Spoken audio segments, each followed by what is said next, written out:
ધન સમૃદ્ધિ માટે હનુમાન જયંતી પર કરો 5 ચમત્કારી ઉપાય, બજરંગબલી બધી મનોકામના પૂરી કરશે।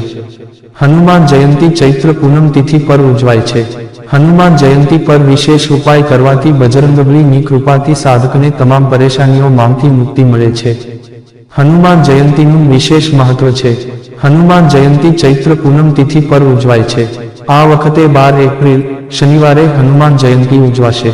ચૈત્ર પૂનમ શનિવારે હોવાથી હનુમાન જયંતીનું મહત્વ વધી જાય છે। હનુમાન જયંતી પર પવનપુત્ર બજરંગબલીની વિશેષ પૂજા અર્ચના કરવામાં આવે છે। તેનાથી જીવનના કષ્ટ દૂર થાય છે।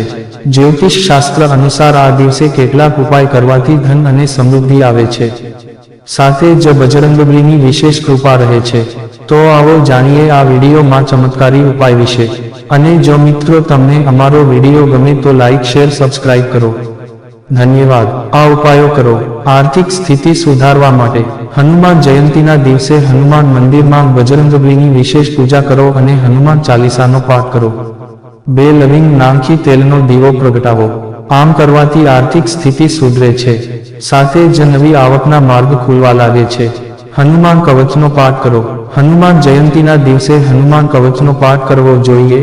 આ ઉપરાંત બુંદીનો પ્રસાદ હનુમાનજીને અર્પણ કરી ગરીબ અને નાના બાળકોમાં વહેંચી દેવો જોઈએ। આમ કરવાથી જીવનમાં સમૃદ્ધિ આવે છે, સાથે જ સ્વાસ્થ્યની પ્રાપ્તિ થાય છે। હનુમાનજીને ચોલા અર્પણ કરો। હનુમાન જયંતી નિમિત્તે બજરંગબલીને સિંદૂર, મીઠું પાન અને ચોલા ચઢાવો। આ પછી તમારા કપાળ પર પણ સિંદૂર લગાવો। આમ કરવાથી બધી જ મનોકામનાઓ પૂર્ણ થાય છે। આ સાથે સુખ સમૃદ્ધિની પ્રાપ્તિ થાય છે। શનિ દોષમાંથી મુક્તિ। શનિના ઢૈયા અને સાડા સાતી પનોતીની અસરથી બચવા માટે હનુમાન જયંતીના દિવસે તમારે પંચમુખી હનુમાન કવચનો પાઠ કરવો જોઈએ અને તેમને પીળા ફૂલ અર્પણ કરી તેને પાણીમાં વિસર્જિત કરવા જોઈએ।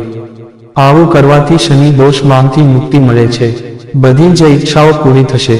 હનુમાન જયંતીના દિવસે સુંદરકાંડનો પાઠ કરો અને બજરંગબલીની મૂર્તિ સામે ઘીના 6 દીવા પ્રગટાવો। આ ઉપાયથી તમારા જીવનની સમસ્યાઓનો ઉકેલ આવી શકે છે, સાથે જ બધી ઈચ્છાઓ પણ પૂરી થશે।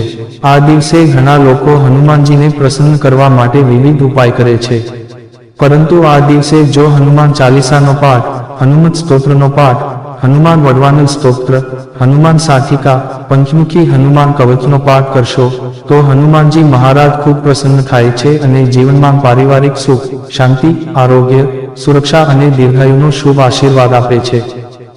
જો મિત્રો તમને અમારો આ વિડીયો પસંદ આવ્યો હોય તો લાઈક શેર સબસ્ક્રાઇબ કરવાનું ભૂલશો નહીં। આવા નવા વિડીયો જોવા માટે અમારી YouTube channel Gujarati Hindi motivational સ્ટોરીને સબસ્ક્રાઇબ કરો। બાજુમાં રહેલ બેલ બટન ક્લિક કરો તેથી તમને અમારા નવા વિડીયોની નોટિફિકેશન મળે। ધન્યવાદ। નોંધ: આ વિડીયોમાં આપેલી કોઈ પણ માહિતીની ચોકસાઈ અથવા વિશ્વસનીયતાની ખાતરી આપવામાં આવતી નથી।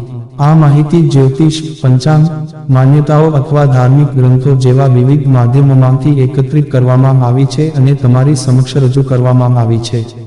અમારો ઉદ્દેશ્ય માત્ર માહિતી પૂરી પાડવાનો છે। Gujarati Hindi motivational story YouTube channel તેની સત્યતા અને સિદ્ધ હોવાની અધિકૃતતા આપી શકતા નથી। કોઈ પણ રીતે તેનો ઉપયોગ કરતા પહેલા કૃપા કરીને સંબંધિત નિષ્ણાતની સલાહ અચૂક લેવી।